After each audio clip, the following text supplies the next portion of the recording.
All right, boys and girls, it's time to check over our work and see how we did. So we talked about how number one, this is a shades of meaning question. Remember, it's how the words are in different levels. So if you watched the guided lesson video, we talked about how I had annoyed, heated, and fuming. So I said the lowest level of mad would be annoyed. That means it's just kind of getting on my nerves. I'm a little mad. The medium level, the next level, would be heated. That means now I'm a little more mad, but not the maddest yet. Just kind of in between, in the middle. And then the highest level of mad would be fuming. That means I'm so mad, like I'm on fire. Okay, so which one do you think would make sense right here? When I found out my best friend betrayed me, I was blank. So I'm thinking about my best friend, a friend that I love and I trust. If they betrayed me and they broke my trust, I would probably be the highest level of mad. So I'm going to say fuming is the best word for us to use right here. Fuming.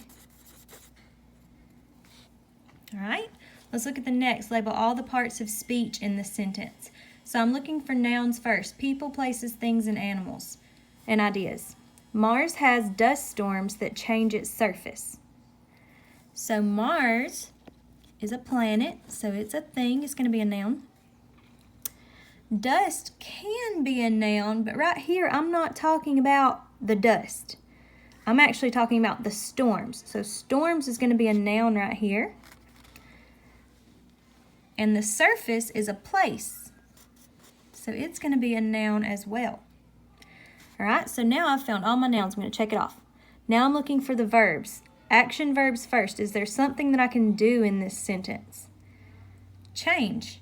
So there's an action verb. Now I'm also going to check for linking verbs. So let's sing our linking verb song. Am, is, are, was, were, be, been, have, has, had. Hey, I see a has. So that's one of my linking verbs. And that's all the verbs that I see. So I'm going to check that off. Now I'm looking for pronouns. Remember, these are words that take the place of nouns. So instead of writing something's name or someone's name, I use one of my pronouns. So I know that dust isn't a pronoun. That isn't a pronoun. Its is a pronoun. Instead of saying Mars's surface, I can use the pronoun its. I already know that I'm talking about Mars because it has it up here at the beginning of the sentence. So I don't have to say it again. That would be really repetitive if I said Mars has dust storms that change Mars's surface. So it makes more sense for me to use the pronoun its. All right, so I've got my pronouns now. What about adjectives? Remember, adjectives are words that describe nouns. So they tell me what kind, how many, what color, what it looks like, smells like, tastes like, feels like, sounds like.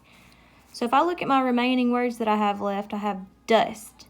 Right here, dust could be a noun, but I'm not talking about the dust. I'm talking about the storms. So dust right here tells me what kind of storms. So right here, it's going to be an adjective that describes this noun, storms. And I have that. That is not an adjective. So I found all my adjectives. And now adverbs, it's a word that describes a verb. If I read through this sentence, I don't have any words that describe a verb, so I don't have any adverbs. So I am finished with that box. So let's look at the next one. This is our dialogue box. Remember, characters talking. So add punctuation to complete or correct the sentence. Make sure you are home by 6 o'clock, said Dad. So I'm going to go through my dialogue steps. Step 1, underline the words they say. What words did Dad say? He said, make sure you are home by 6 o'clock. So now I've got the words underlined that he said, and this is my tag that tells me who's talking. So now I need to do step 2, put punctuation. So I know that I've got to put punctuation in between the words he said and the tag. They already did that for me. They put a comma for me because he just said it normally. And if I check the end, they've already got a period there. So they did step 2 for me. That was easy. And then step 3 is quotation marks around the words that he said. So he started talking right here where I started underlining. So I'm going to put them right there. And then he stopped talking right here where the comma is after 6 o'clock. So I'm going to put them right there kind of behind that comma. All right, so that's my dialogue question. Next, list the words with a root that means to see. So if I looked at Monday's box, I saw that all of these words had V-I-S in them. So I know the root vis means to see. So if I look at that box, I see the word invisible, vision, envision,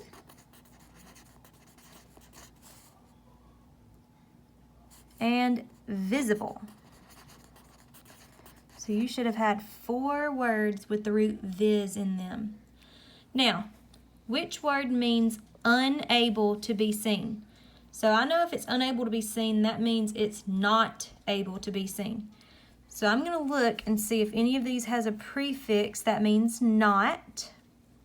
Hey, here's the prefix in, it means not. And then the word visible means able to be seen. So invisible means unable to be seen. Next, this is our conjunction. I'm going to read the sentence first. Joey got the grand prize after winning the science fair.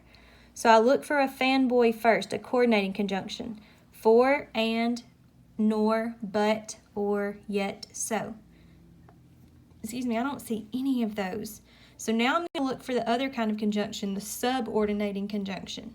So remember, these are still conjunctions. They connect parts of the sentence. And a subordinating conjunction is going to start with one of the letters in the phrase, on a white bus. So I'm going to look for a word that I think might connect that sentence. Joey got the grand prize after winning the science fair. So I think the word that connects that sentence, I know that Joey is a noun, prize is a noun, fair is a noun, got is a verb, winning is a verb. I know that grand is describing the prize, what kind of prize, so it's going to be an adjective, describes prize. And the word science is going to be an adjective that tells me what kind of fair. So the only words that it could be would be the, after, or the. Well, I know that the is an unimportant word. It's an article. So if I look at after, does it start with one of the letters on a white bus? Hey, here's an A. So after is going to be my subordinating conjunction. And I think we actually were supposed to underline it. I circled it. But after is going to be our subordinating conjunction. It connects these phrases.